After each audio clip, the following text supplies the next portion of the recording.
Hello everyone and welcome back to my channel. It's Christina from Our Wood Home. Today I'm going to be talking about homesteading and just sharing my thoughts on that topic in general. When my husband and I were newly married, we talked about one day becoming homesteaders. Back then, the term for us meant being just as self-sufficient as possible, but we didn't really define what that meant, although we did have the general goal of homesteading in mind. This was 11 years ago, so social media was a lot different back then. I'm sure that there were homesteading communities online on Facebook, Instagram, YouTube, and just a lot of blogs in general, but I didn't know about them.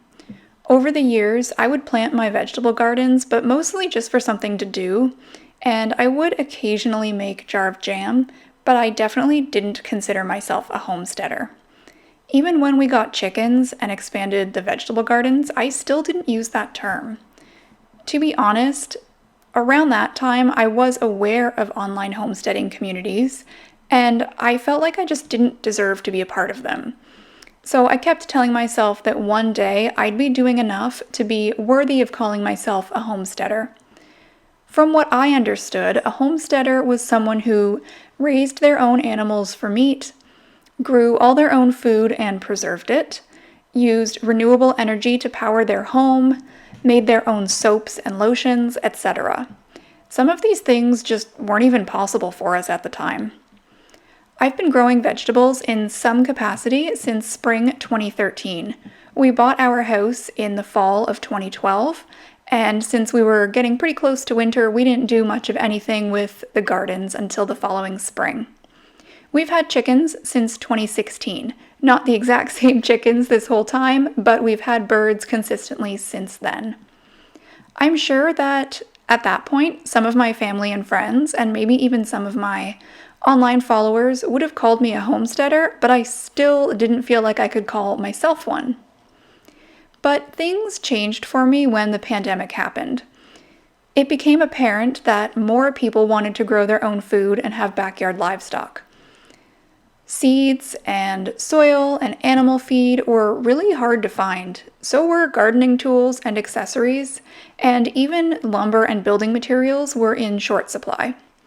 Of course, grocery stores had issues keeping certain things stocked due to a lot of panic buying. I decided at this point to make more of an effort to be self-sufficient.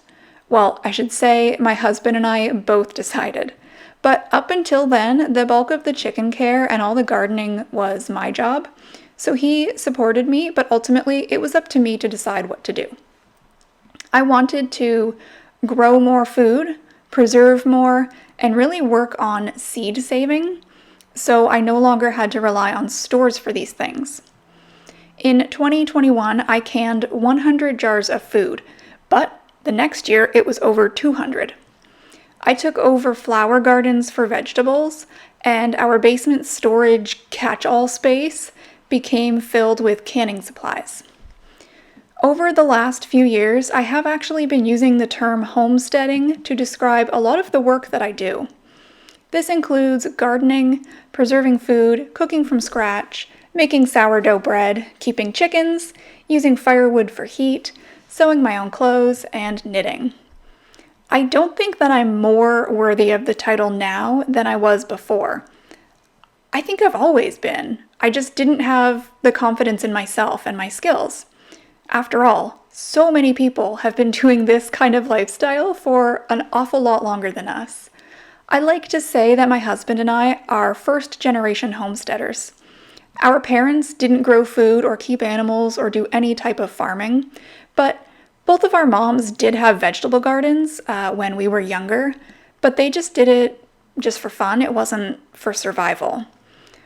All of our grandparents lived in urban cities, and I'm sure if we did some digging throughout our family history, we could probably find some way back generations that lived off the land a bit more, but definitely not in recent family lineage. The skills that we have now have been learned through a lot of trial and error and a lot of research. I think most groups of people with special interests and hobbies, such as homesteading, can be pretty strict about what is and isn't allowed. Maybe that's why I felt like I couldn't call myself a homesteader previously. But as I get older, I spend less time comparing myself to others. There are lots of reasons why I will never be like some of the big names or the celebrities of the homesteading community, and I'm fine with that. To me, homesteading means doing the best you can with the resources available. There's so many ways to live self-sufficiently or to homestead in small spaces, large spaces, with big budgets, and with small budgets. It doesn't have to look a certain way, and you don't need to complete a checklist to be a real homesteader. I know this is a very niche topic to talk about here on my channel, but it's something that's interesting and important to me, so that's why I wanted to share it with you. I hope that even if this isn't something you're familiar with, that you were still encouraged by this video. I'd love to hear your thoughts on homesteading in general. Please feel free to leave those in the comments. I would also add that our original goal with homesteading was to be self-sufficient, but that's definitely changed over the years. Now the focus is still on not relying on stores or commercial growers for a lot of things, but I'd also like to focus on creating a community of people with similar goals and interests, maybe people that would be okay with bartering and just sharing skills and that kind of thing. It's something that is pretty important to me, so I'm trying to do what I can to make that happen. Thank you so much for watching this video. I encourage you to take a look around at some of the other videos here on my channel, and if you like what you see, I hope that you consider subscribing. Thank you so much, and have a great rest of your day.